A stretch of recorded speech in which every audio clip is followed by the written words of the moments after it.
Well, if you followed along in mentor training, you would have learned by now what mentoring is and who's qualified to do it. Hopefully you feel qualified to do it. And then in the last lesson, we talked about the 3 principles of mentoring, those framing principles to help you understand simply what mentoring is and to move forward with mentoring. And hopefully you're grasping that and beginning to understand it. And in this lesson, we're going to talk about how to keep mentoring simple, because it's easy as you're beginning to discover what mentoring is about. And hopefully you already have a mentor, so you already know what mentoring is about because it's been modeled to you.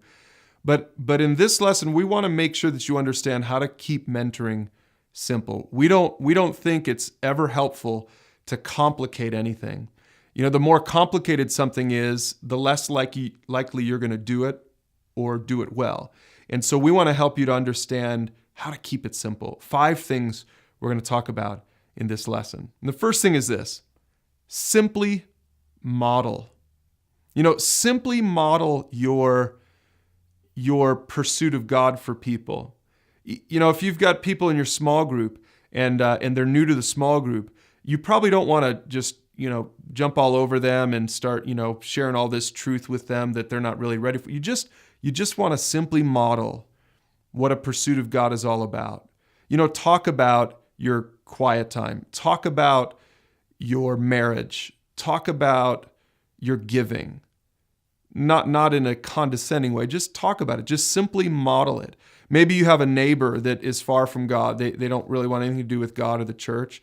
Just simply model for them. You're really not mentoring them yet. Maybe someday you will. But it starts by just simply modeling. Be the kind of person that they want to be. So mentoring starts with just simply modeling a pursuit of God. And then the second thing is to simply invite. Whether it's inviting someone to church, or it's inviting someone into your men's group on a Saturday morning, or it's inviting someone from your small group to have coffee with you later in the week, because you feel like there might be some things that you can share with that person one-on-one a little bit more specifically than in that small group. All of these things are examples of biblical mentoring, and it all just comes down to simply inviting. Don't complicate your invitation. I love how Paul said it here in this verse in 1 Corinthians 11. He said, "And you should follow me just as I follow Christ." Look at how simple that invitation was. He's just saying, you follow me as I follow Christ. So he's saying, I'm doing it already, and I'm just inviting you to do it. Paul's not saying I'm better than you, and I hope that you don't think that mentoring is about sort of taking the one-up position on anybody. It's not that. You're just saying, hey, I'm following Christ. If you would like to, you're welcome to follow Christ with me. What a great simple invitation. And here's the third thing: simply teach. Don't let your instruction, don't let your teaching be complicated. There are a couple ways to simply teach. Number one, keep it anchored in foundations. Make sure you have real clear understanding of foundations, those 3 truths. There is never something in my mentoring, in my teaching, there's never something that I can't connect to one or more of those 3 truths: that we trust Jesus, that we honor God, that we help people. There's nothing that doesn't connect to those 3 things. Is there more than that to the Christian faith? Well, sure there is. Could there be 4 truths? Well, sure there could.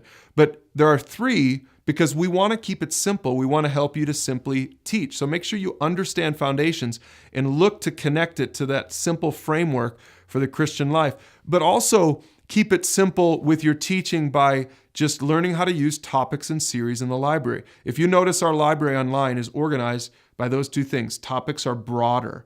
So a topic is a great way to begin having a conversation, to begin discovering truth on a particular topic. And a series then is something that allows you to get more specific. So if you've never noticed this before, topics are broad and series are more specific.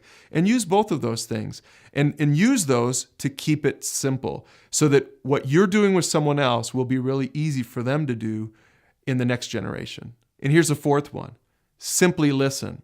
And what we mean by that is learn to listen to the people in your small group, in your family, the people one-on-one you're mentoring, whatever. Learn to listen for what they need, how they're feeling, what they need, what questions they have. They won't always just come out and tell you what questions they have. Sometimes you have to listen for that.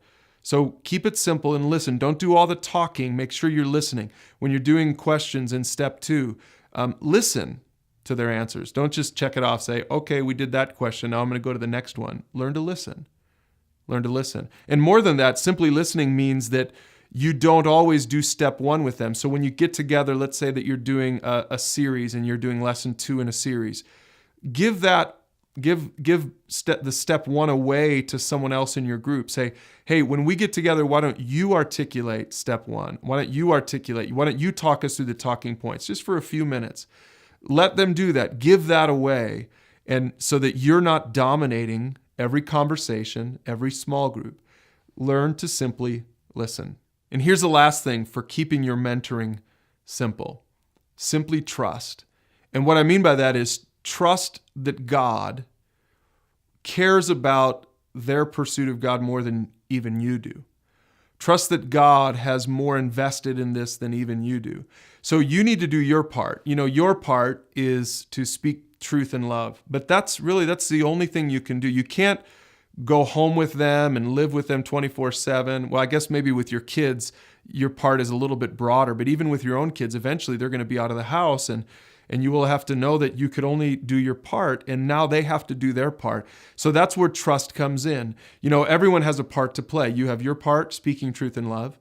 They have their part, responding to that and living it out in their life. And then God has his part, which is to sustain our faith and to draw us closer to him and to prove himself in our lives. God has his part. Let God do his part.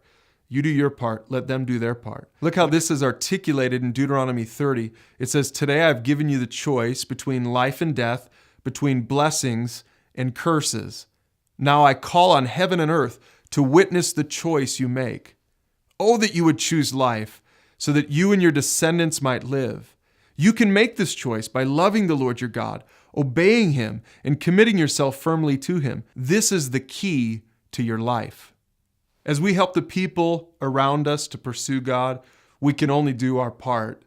And so our part is to speak truth in love, to challenge them to own it for themselves, to give them every opportunity to own it and to move forward in it, and then to step back and say, God, I'm excited to see what you're going to do with this in this new life now. That's how you can keep your mentoring simple. Now go ahead and use that discussion guide. Talk about this with your small group, or with your mentor, or with your leader. And don't forget, check out some of the other resources that we have to help you understand how to do mentoring, how to do it well, how to understand it, and to encourage you to do this, to accept the challenge, the great commission that Jesus gave each one of us to help people pursue God.